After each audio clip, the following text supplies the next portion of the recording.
नमस्कार मित्रांनो या व्हिडिओमध्ये आपण जून महिन्यातील असे 5 दिवस कोणते आहेत जे अत्यंत अनिष्टकारी मानले जातात याबद्दल चर्चा करणार आहोत। हे 5 दिवस अनिष्टकारी का मानले जातात?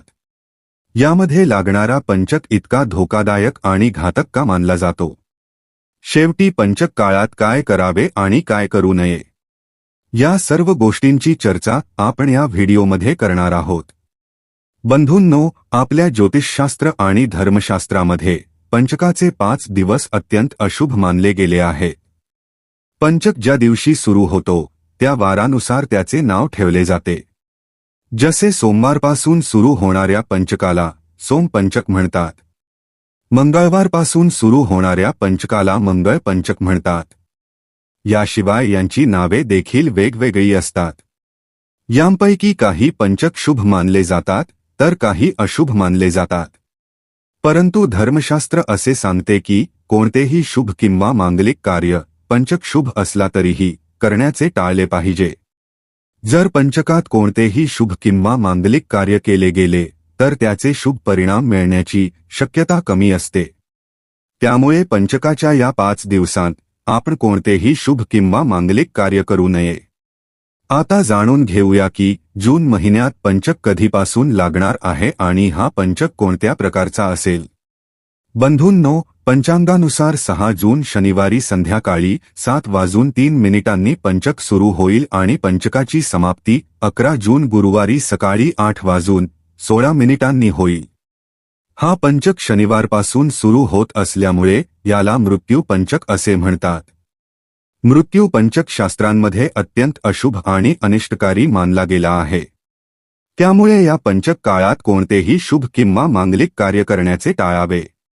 चला मित्रांनो, आता जाणून घेऊया की पंचक कोणत्या नक्षत्रांमुळे लागतो।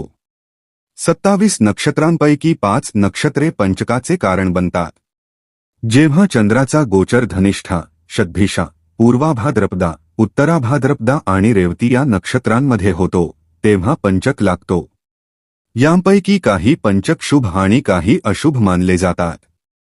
परंतु पंचक काळात जर कोणतेही शुभ किंवा मांगलिक कार्य केले तर जीवनात अडचणी निर्माण होतात। जीवनात अनेक प्रकारचे विघ्न येतात, कष्ट भोगावे लागतात, घरात धनधान्याची कमतरता जाणवू लागते। आता जाणून घेऊया की जून महिन्याचा हा पंचक शनिवारपासून सुरू होत असल्याने त्याला मृत्यू पंचक का म्हटले जाते आणि त्याचा काय परिणाम होतो।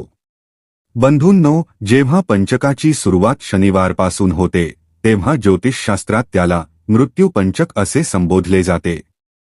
शनी पंचकाला मृत्यू पंचक असे म्हटले जाते कारण तो अत्यंत अनिष्टकारी मानला जातो। या काळात कोणतेही शुभ किंवा मांगलिक कार्य जसे की गृहप्रवेश, विवाह, नवीन व्यवसाय सुरू करणे किंवा कोणत्याही नवीन कामाची सुरुवात करणे चुकूनही करू नये।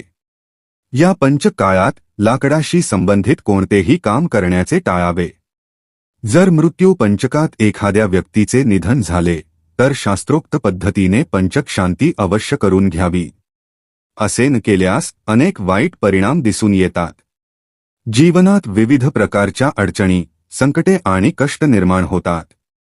म्हणूनच मित्रांनो, पंचकात जर कोणाचे निधन झाले तर त्यासाठी शास्त्रानुसार पंचक शांती अवश्य करावी। आता जाणून घेऊया की पंचक काळात काय करावे। बंधूंनो, पंचकाच्या या 5 दिवसात अशुभ फळे मिळण्याची शक्यता असते। त्यामुळे या काळात आपल्या इष्टदेवतेची पूजा करावी आणि त्यांच्या मंत्रांचा जप करावा। हनुमान चालीसा आणि सुंदरकांडाचे पठण करणे अत्यंत शुभ मानले जाते। यासोबतच आपल्या सामर्थ्यानुसार गरीब आणि गरजू लोकांना दान करावे। पंचक काळात भगवंताची आराधना, पूजापाठ आणि दान केल्याने पंचकाच्या अशुभ परिणामांपासून बचाव होऊ शकतो। आता जाणून घेऊया की पंचक काळात कोणती कामे टाळावीत। बंधूंनो, पंचक शुभ असो किंवा अशुभ, खालील सर्व कामे टाळावीत। पंचक काळात गृहप्रवेश, विवाह, मुंडन, नामकरण, जनेऊ संस्कार यांसारखी शुभ कार्ये करू नयेत। पंचकात नवीन व्यवसाय किंवा नवीन यंत्रसामग्रीची सुरुवात करण्याचे टाळावे। पंचकात नवीन बांधकाम किंवा घराचे छत घालण्याचे काम अजिबात करू नये। पंचक काळात दक्षिण दिशेला प्रवास करणे टाळावे।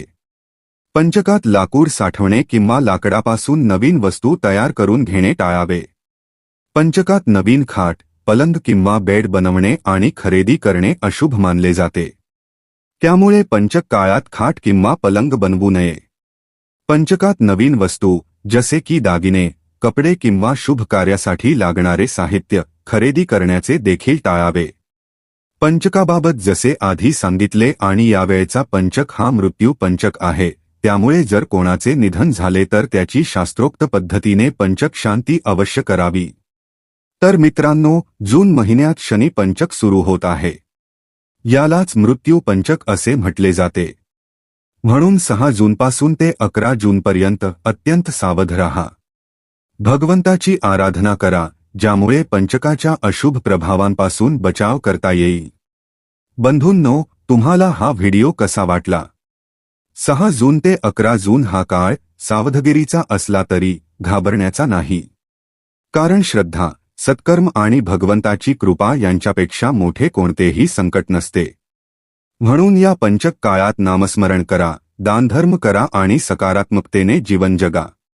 व्हिडिओ आवडला असेल तर कमेंटमध्ये राधे राधे लिहायला विसरू नका.